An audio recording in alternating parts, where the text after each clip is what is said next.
आज तिमीलाई यता यता हेर न दुवैजना क्यामेरामा ल है मोबाइल आयो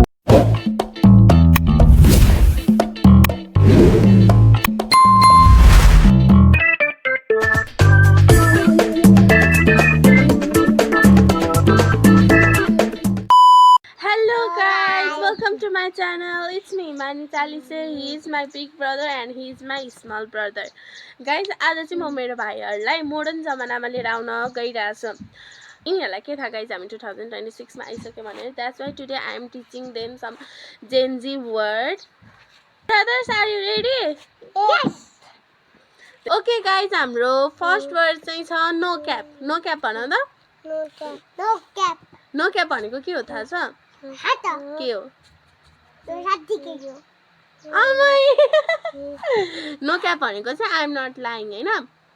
यो कुरा चाहिँ साच्चीकै हो भनेको हैन यो भाइले मिलायो अब नो क्याप कति बेला युज गरिन्छ थाहा छ तिमीलाई भन त जस्तै मलाई मम्मीले धेरै माया गर्नुहुन्छ नो क्याप मलाई मम्मीले धेरै माया गर्नुहुन्छ यो कुरा झुटो होइन भन्न खोजेको त्यो भने के रे नो क्याप भनेको के हो रे फेरि भन्दियौ त यो कुरा झुटो होइन ल जस्तै अब साँचो कुरा बोल्नु पर्यो भने लास्टमा नो क्याप भनेर लगाइदिने हस् अब सेकेन्ड वर्ड चाहिँ क्रिन्ज छ है क्रिन्ज भनेको के हो थाहा छ क्रिन्ज भन त पहिला क्रिन्ज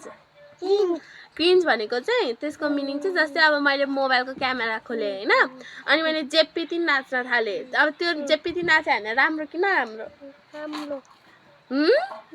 राम्रो मैले जेपीटी नाचे त नराम्रो नि त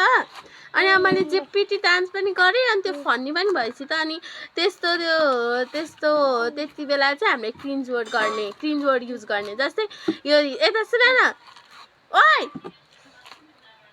त्यति बेला चाहिँ हामी जस्तै मैले फन्नी डान्स गरे हैन क्यामेरा अगाडि आएर अनि जस्तै ताइनतीको भिडियोहरु बनाए अनि टिकटकतिर हाले रिल्सहरु हाले भने अनि त्यसलाई चाहिँ क्रिन्ज भनिन्छ के अनि जस्तै अब मैले के जे पाए त्यही काम गरे भने तिमीहरुले यो हिमान दिदी त कस्तो क्रिन्ज हुनु भएको भन्ने अनि हाम्रो भाइले कि जे पाए त्यही काम गरे भने यो प्रदीप न यो हिमाल त कस्तो क्रिन्ज छ भन्ने ल के रे क्रिन्ज भनेको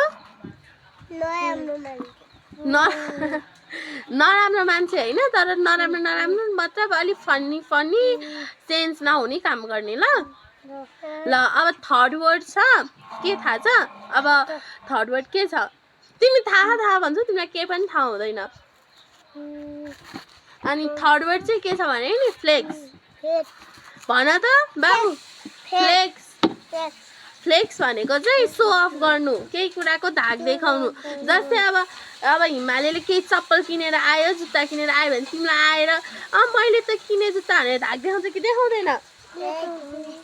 अनि तिमी पनि केही सामान किन्यो भने गएर हिमालयलाई धाक देखाउँछौ कि देखाउँदैनौ देखाउँछौ नि है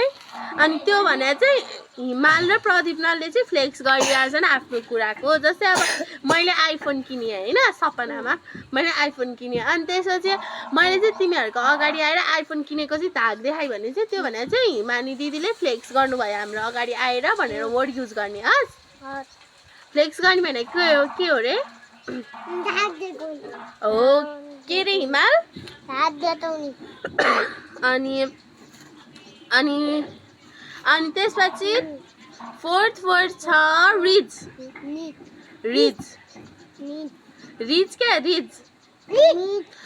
भनेको चाहिँ के भने चाहिँ त्यो एट्र्याक्टिभ के अब कस्तो भन्ने भने नि लाइक रिच भनेको अब कस्तो भन्ने नेपालीमा अनि त्यो रिच वर्ड चाहिँ कसरी त्यो रिच चाहिँ कति बेला युज गर्ने भने नि जस्तै अब तिमी राम्रो छौ हैन अनि मैले चाहिँ के भनेर युज गर्ने भने नि मेरो भाइको रिच त खत्रै छ नि केटीहरु त फ्ल्याट हुन्छ हाम्रो भाइको अगाडि भन्ने सही अनि मेरो भाइको रिच त खत्रै छ हैन त्यो भने चाहिँ लाइक रिच भनेको चाहिँ एट्र्याक्टिभ टाइप के हस् अलि राम्रो टाइपको हस्